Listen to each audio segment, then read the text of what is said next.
agradecido a Deus que me concede esse tão grande privilégio de estar aqui com vocês na congregação de Acapulco, que tem sido uma grande bênção para a obra de Deus. E passaram por suas lutas, por suas provações fortes aqui em Acapulco, mas estão firmes, continuam firmes e fiéis, crendo nessa mensagem tão gloriosa que Deus nos tem trazido através do seu ungido. Podem se sentar, irmãos. Quero agradecer-lhe também Quero agradecer também o meu irmão e amigo, Dr. José Benjamin Pérez, e ao reverendo William Pérez, por esta oportunidade que eles me concedem de poder saudar a todo o povo de Deus em toda a América Latina e dar graças a Deus, porque esse povo tem estado colaborando com esta grande capa catedral.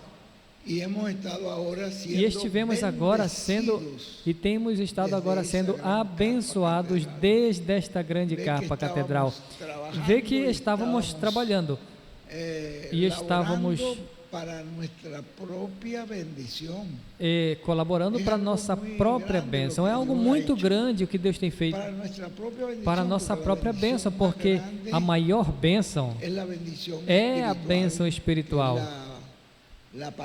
que é a palavra que vem da parte de Deus, como diz o tema de hoje, que é o tema que temos para o dia de hoje.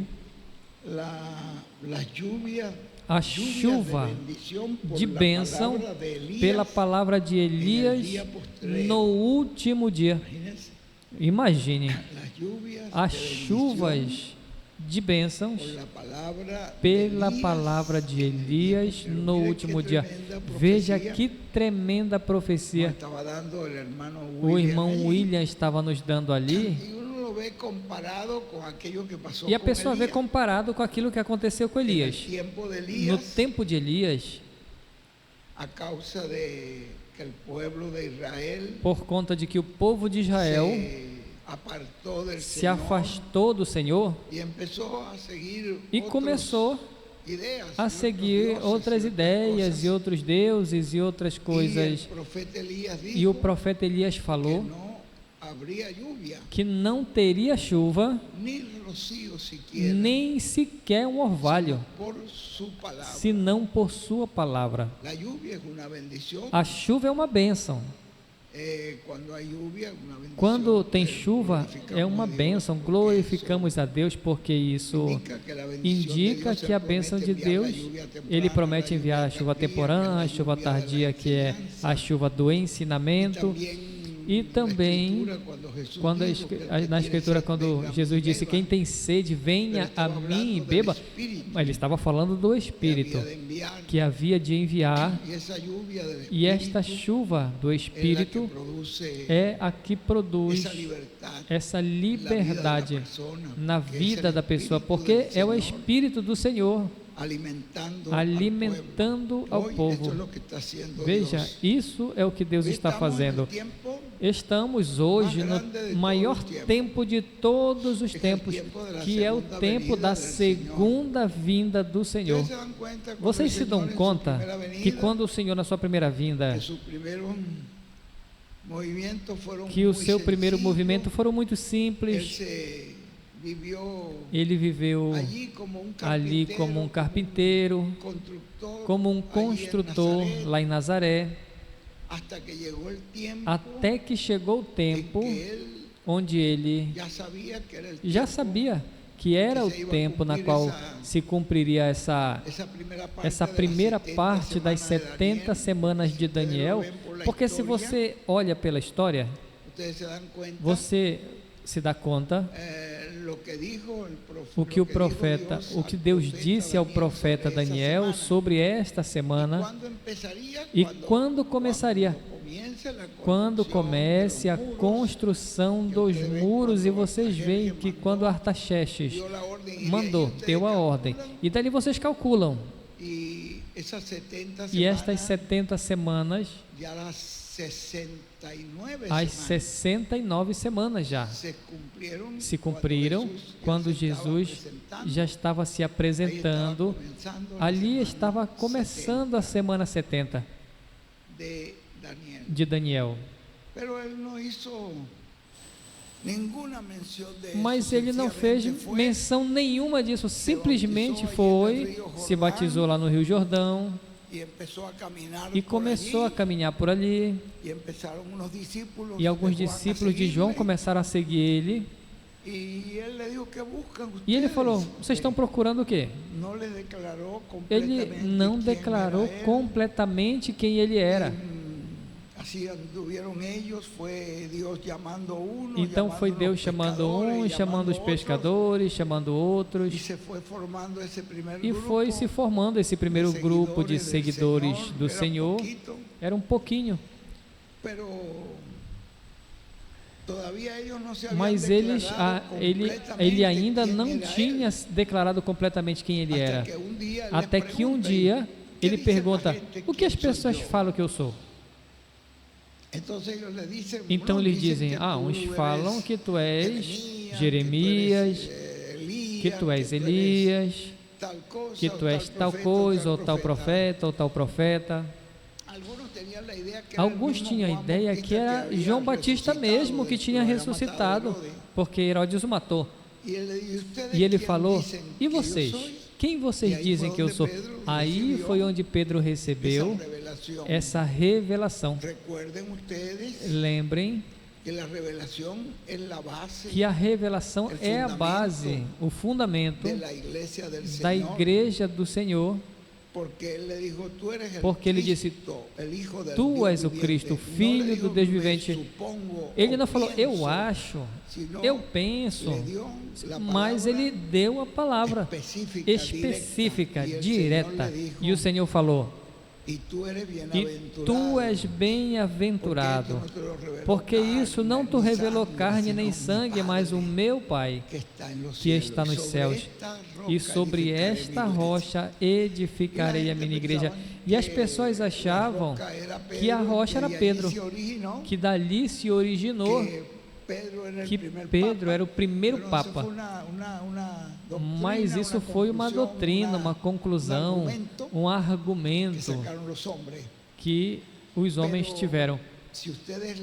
Mas se vocês leem a Bíblia toda e depois leem as mesmas palavras de Pedro e as palavras de Paulo, quando Deus já trouxe por inspiração, ele disse que é por revelação.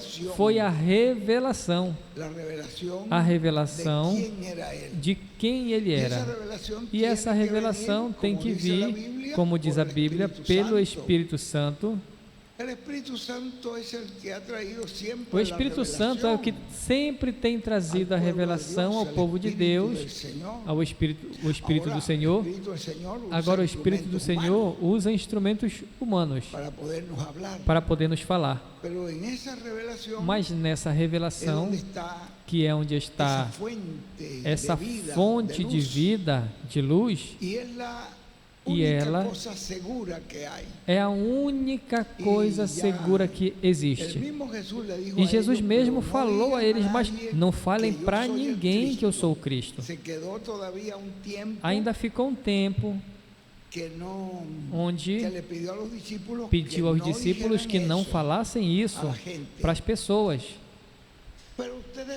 Mas vocês veem que mais para frente ele se declara como o Cristo, quando disse que o Espírito do Senhor está sobre mim, e o Senhor me enviou para isso e isso. Aí na profecia de Isaías, e ele disse: hoje se cumpriu essa escritura diante de vós. Isso foi na sinagoga de Nazaré.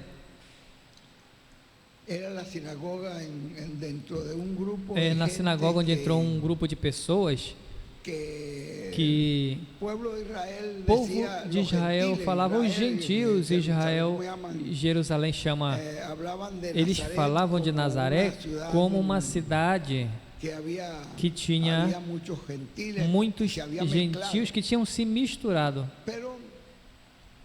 ahí en esa sinagoga Mas lá fue naquela sinagoga donde él se foi declaró onde ele se abiertamente. declarou A la abertamente. mujer A mulher samaritana também ele falou, ele disse também à mulher samaritana, o Cristo há de vir e nos dirá todas as coisas. Ele disse, eu sou. E aí ele falou claramente. E depois, aos judeus em várias ocasiões, eles falaram, mas até quando tu turva nossa alma? Se tu és o Cristo, diga. E ele falou, eu já disse, e vocês não creem. Eu já disse para vocês, vocês querem ouvir para quê? Não queriam ouvir para crer, mas para condená-lo. E isso fizeram, e aí ele claramente falou, e o sumo sacerdote mesmo, quando ele já o tinha preso, e disse, te conjuro pelo Deus vivente que nos diga, se tu és o Cristo, o Filho do Deus vivente, a mesma revelação que Deus deu a Pedro pelo Espírito. E ele deu claramente, ele falou, sim, eu sou. Então aí ele se declarou abertamente, quando ele já começa em seu ensinamento e começa a dizer, eu sou o caminho, não algum caminho, senão o único caminho, a verdade e a vida. Eu sou a videira verdadeira. Fora de mim nada poderás fazer. Então eles consideravam que ele era um homem soberbo, mas ele já estava declarando ao povo e às pessoas quem ele era. Era o Senhor em sua primeira vinda. E ali isso trouxe melhor entre os verdadeiros crentes o regozijo de saber que estavam ouvindo ao ungido, que estavam ouvindo ao Cristo, que estavam ouvindo as promessas de Deus cumpridas. Mas o resto que não cria se indignavam, se enchiam de ira e pegavam pedras para jogar nele pela declaração que ele estava fazendo. Mas ele não podia falar outra coisa, ele tinha que falar a verdade, porque ele veio para testificar da verdade. Quando houve o tempo de se declarar abertamente, então ele fez sem temor nenhum, porque ele sabia quem ele era, e também fez porque ele sabia que Deus tinha enviado ele para isso, para o cumprimento dessa primeira vinda. Ele já sabia que nessa declaração estava a vida, estava a luz para as pessoas que tinham que receber vida eterna. E para os demais, o que fez foi que eles disseram, tem que eliminá-lo, tem que matá-lo, tem que ver como eliminar esse homem. Já estava no coração dele o pensamento de matá-lo. Isso já indicava de que origem eram essas pessoas. Indicava a origem, porque vinham do seu pai, o primeiro criminoso. A primeira morte que houve aqui na terra foi um crime por questões religiosas. Porque Abel trouxe a oferta e Deus aceitou, e Caim trouxe a oferta e Deus não aceitou. E quando Caim viu aquilo, ele disse, quanto logo tiver oportunidade eu mato ele e fico com toda a bênção. Mas não era assim. A bênção continuou com Abel, e a Bíblia até testifica de Abel, e também que é um tipo da morte de Cristo.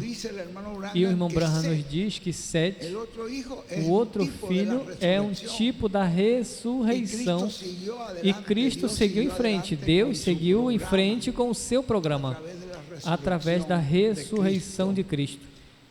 E Cristo ressuscitou para a nossa justificação. Assim diz em Romanos, capítulo 4, por ali, não lembro o verso, mas por ali está. Ele ressuscitou para a nossa justificação, porque ele já tinha dito que o matariam, o sepultariam, mas que ao terceiro dia se levantaria. Ninguém tinha dos grandes líderes que tinham existido, tantos líderes que existiam antes dessa época ou os que existiram depois, que Jesus, ninguém tinha dito que ele era essa pessoa que iria morrer e que depois iria se levantar, porque isso estava escrito: não deixará o teu corpo no sepulcro. Toda essa escritura, e ele era um crente da escritura. E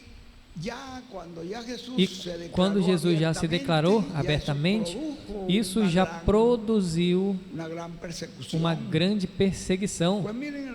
Então, irmãos, vejam que hoje nós estamos diante do cumprimento de uma grande promessa do Senhor, e que Deus nos ajude a vê-la.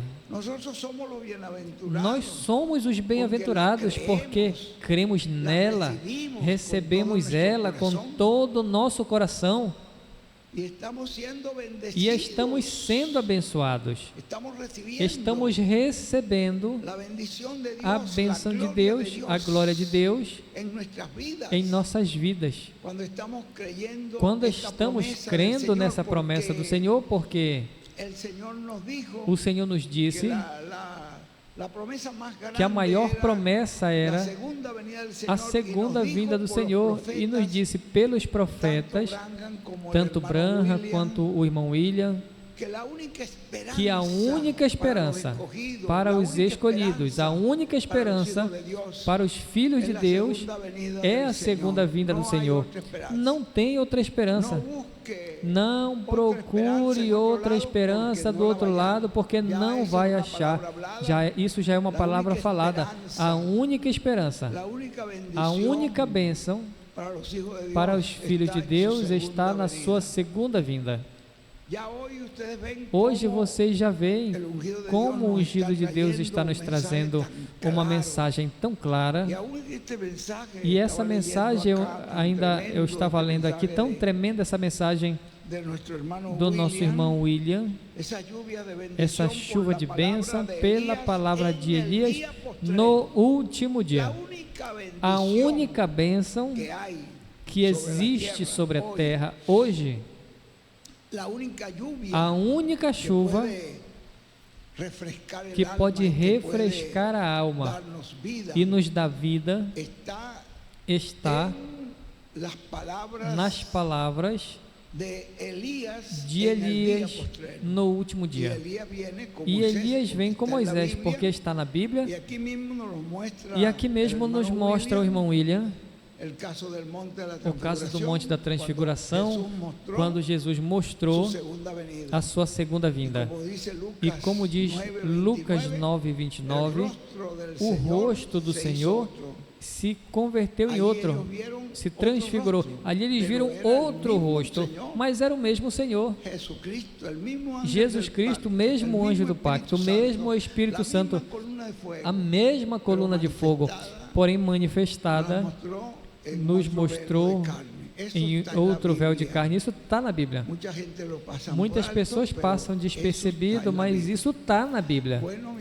Bom, meus irmãos, eu sou uma das pessoas na qual me considero muito bem-aventurado, poder me permitir viver até aqui, poder ver essa glória de Deus hoje, poder recebê-la, poder falar isso, sabendo que eu estou falando algo que é a verdade.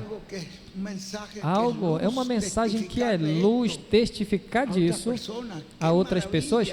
Que maravilha que Deus me permitiu, com a minha idade, chegar a esse tempo, e eu me sinto muito feliz, porque Ele me permitiu essa graça de poder olhar o Senhor em sua segunda vinda e ver a glória e vê-lo glorificado. Como nos diz o irmão Branham, algo tão simples que pela simplicidade passa despercebido a muitas pessoas, mas a você não passou despercebido e a mim também não. Nós cremos com todo o nosso coração, cremos com toda a nossa alma, e nós não somos crentes pela metade, mas somos crentes verdadeiros do que o Senhor está fazendo hoje, nesse dia em que vivemos.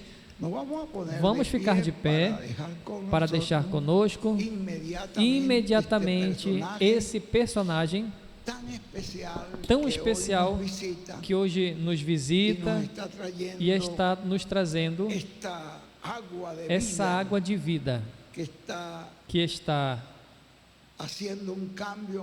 realizando uma mudança muito grande em nós e está nos preparando para coisas maiores ainda. Assim que vamos deixar imediatamente conosco, dando a minha expressão de agradecimento por eles me permitirem saudar todos os meus irmãos em toda a América Latina e no mundo inteiro, especialmente essa igreja daí de Porto Rico, a qual é uma igreja muito bem-aventurada.